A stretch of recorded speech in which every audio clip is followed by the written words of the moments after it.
Hello my dear student, welcome back to my YouTube channel Subhash study centre.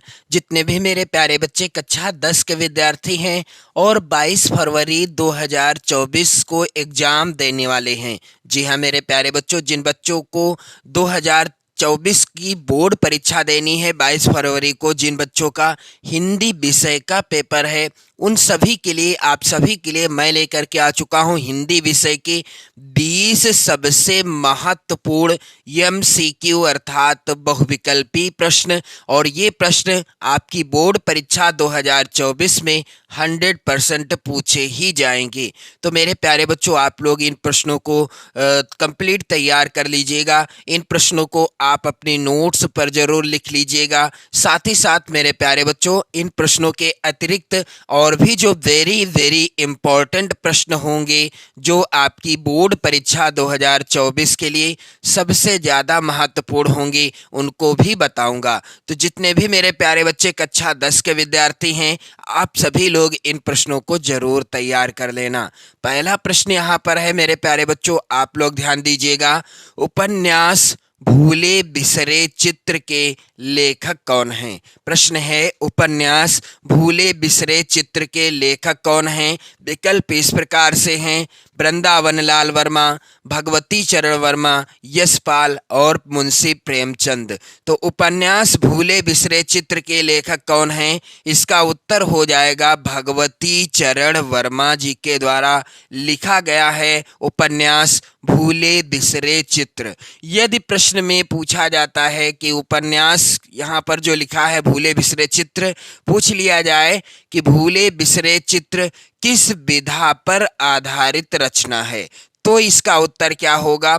उपन्यास विधा पर आधारित रचना है। मेरे प्यारे बच्चों, भूले बिसरे चित्र किस विधा पर आधारित रचना है? उपन्यास विधा पर आधारित रचना है। और इसके लेखक कौन हैं? भगवती चरण वर्मा जी। तो मैंने आपको बताया ना कि मैं आपको एक प्रश्न से कई अन्य महत्वपूर्ण प्रश्न भी बताऊंगा। वीडियो को कंप्लीट देखिएगा। सबसे जरूरी बात मेरे प्यारे बच्चों, आपके पास अब समय बोर्ड परीक्षा के लिए अधिक नहीं बचा है, क्योंकि आपको हिंदी विषय के साथ साथ 5 अन्य विषय भी तैयार करनी है। जी हाँ मेरे प्यारे बच्चों, आपको अन्य भी 5 विषयों की तैयारी करनी है। तो आपको अभी से बिल्कुल लगन के साथ तैयारी करना है बोर्ड परीक्षा की, क्योंकि आपको बोर्ड परीक्षा में सबसे अच्छे अंक अर्जित करने हैं। अगला प्रश्न है मेरे प्यारे बच्चों, सूरज का 7वां घोड़ा हिंदी साहित्य की कौन सी विधा पर आधारित रचना है?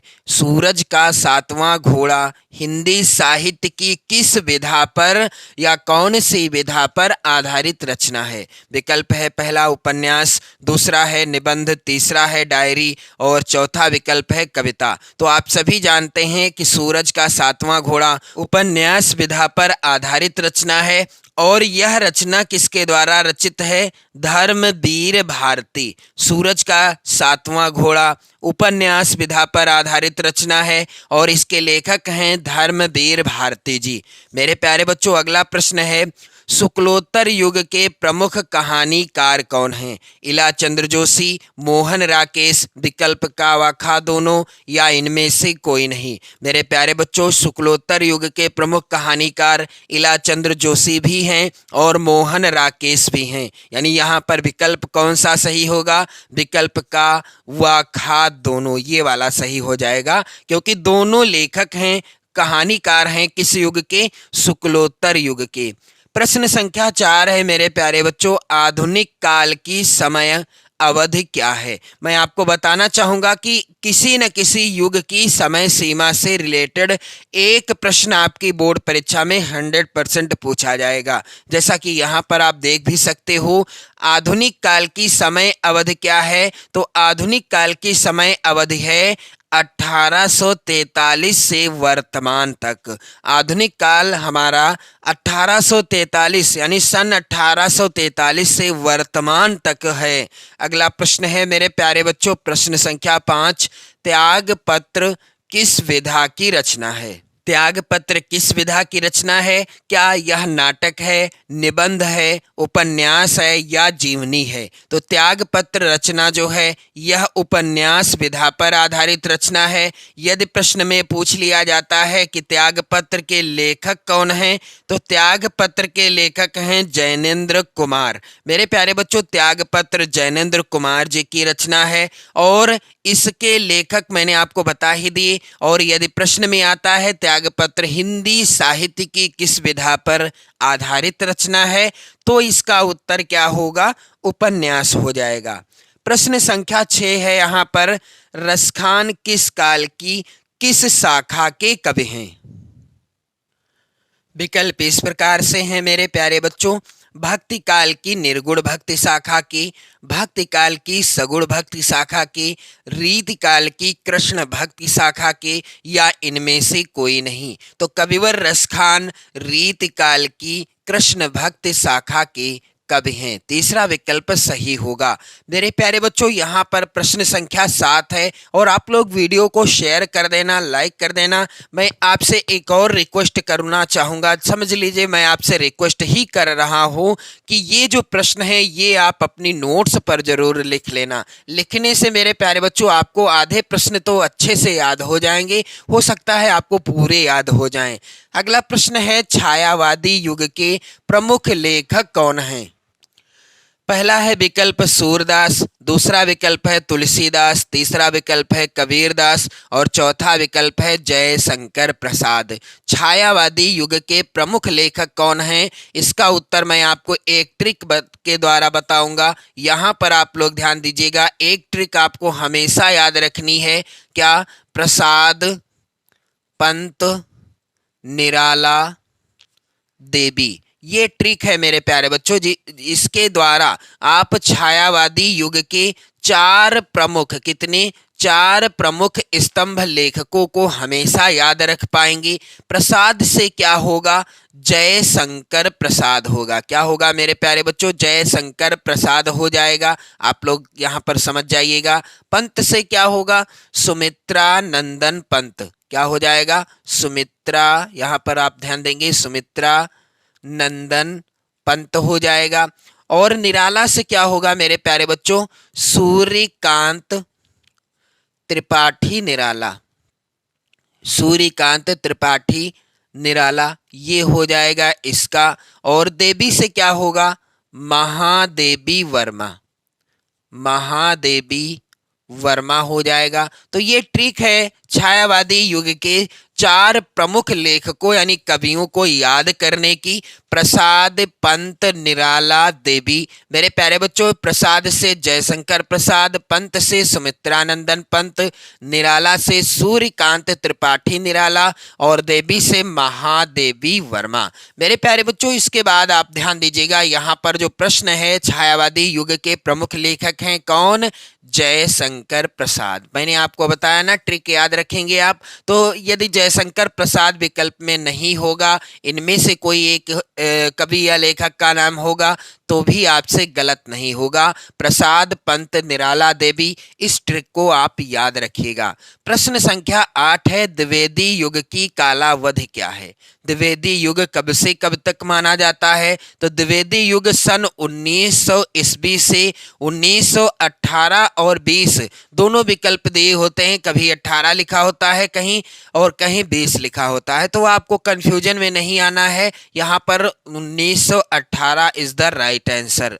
अगला प्रश्न है यहाँ पर, अद्भुत आलाप के कवि कौन हैं? मैथिली शरण गुप्त जी हैं या महावीर प्रसाद द्विवेदी जी हैं, भारतेंदु हरिश्चंद्र जी हैं या महावीर प्रसाद द्विवेदी जी हैं? ये देख लो, मिसप्रिंट हो गया है विकल्प। ये विकल्प घा वाला और खा वाला ये दोनों एक जैसे हो गए हैं। तो मेरे प्यारे बच्चों, आप इन्हीं में से बता दो, का वाला मैथिली शरण गुप्त है या महावीर प्रसाद द्विवेदी या भारतेंदु हरिश्चंद्र? तो महावीर प्रसाद द्विवेदी जी के द्वारा रचित है अद्भुत आलाप नामक रचना।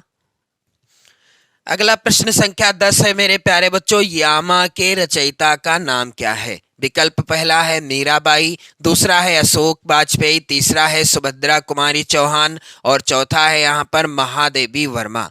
यामा के रचयिता का नाम क्या है? इस प्रश्न का उत्तर होगा मेरे प्यारे बच्चों, यामा जो रचना है यह है महादेवी वर्मा जी की रचना। और यामा रचना पर ही इन्हें 1200 रुपये का क्या मिला था? आप लोग ध्यान देंगे, महादेवी वर्मा जी को 1200 रुपये का मंगला प्रसाद पारितोषिक मिला हुआ था। जब आप इनका जीवन परिचय पढ़ोगे तो आपको जो है पता चल जाएगा। वैसे तो मैंने सभी महत्वपूर्ण जीवन परिचय की वीडियो आपको प्रोवाइड कराई है, पेपर भी मैंने हिंदी विषय का सॉल्व कराया है, बोर्ड परीक्षा में कैसे लिखना है ये भी बताया है, आप लोग यहाँ पर ध्यान दीजिएगा।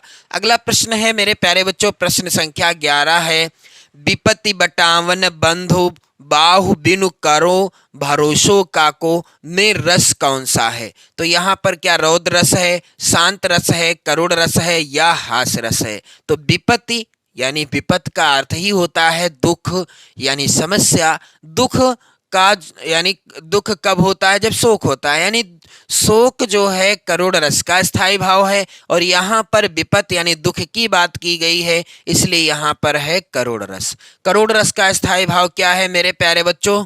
शोक है। आप लोग ध्यान दीजिएगा। शांत रस का स्थायी भाव क्या है? शांत रस का स्थायी भाव है मेरे प्यारे बच्चों, यहाँ पर आप लोग ध्यान दीजिएगा, सम अर्थात निर्वेद। आप लोग ध्यान देंगे, शांत रस का स्थायी भाव है सम अर्थात निर्वेद, ये भी लिखा हो सकता है। रौद्र रस का स्थायी भाव क्या है? रौद्र रस का स्थायी भाव है मेरे प्यारे बच्चों क्रोध है। रौद्र रस का स्थायी भाव क्या है? क्रोध है। और हास रस का स्थायी भाव आप सभी जानते हैं हास होता है। अगला प्रश्न है मेरे प्यारे बच्चों, हृदय सिंधु में उठता स्वर्गिक ज्वार देख चंदानन में कौन सा अलंकार है? श्लेष अलंकार है, रूपक अलंकार है, उत्प्रेक्षा अलंकार है या फिर उपमा अलंकार है? तो हृदय सिंधु में उठता स्वर्गिक ज्वार देख चंदानन में रूपक अलंकार है। प्रश्न अगला है मेरे प्यारे बच्चों, प्रश्न संख्या 13, सुनत सुमंगल बैन मन प्रमोद तन पुलक भरे शरद सरोरुह नयन तुलसी भरे स्नेह जल।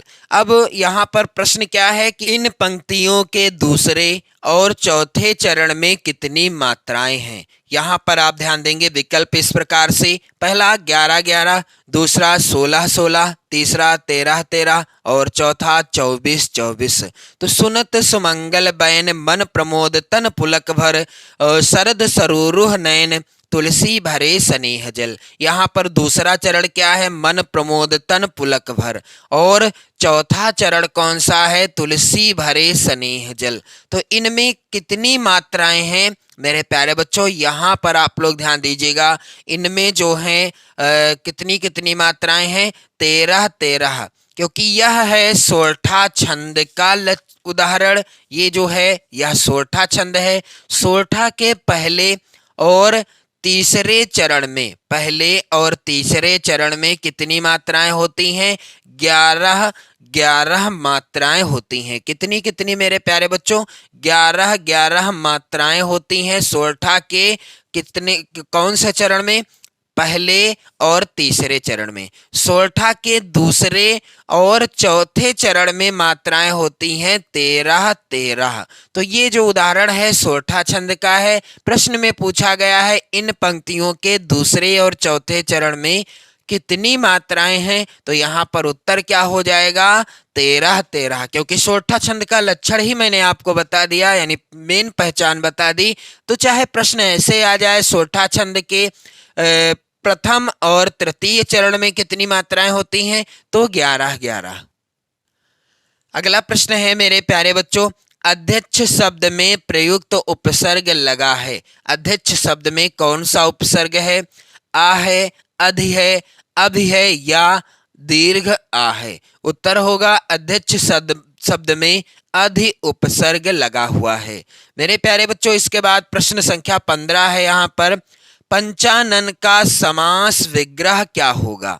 5 तत्वों का समाहार या 5 सिरों का समाहार? तो पंचानन यानी पंच यानी पांच और आनन यानी सिर। तो यहाँ पर उत्तर क्या होगा?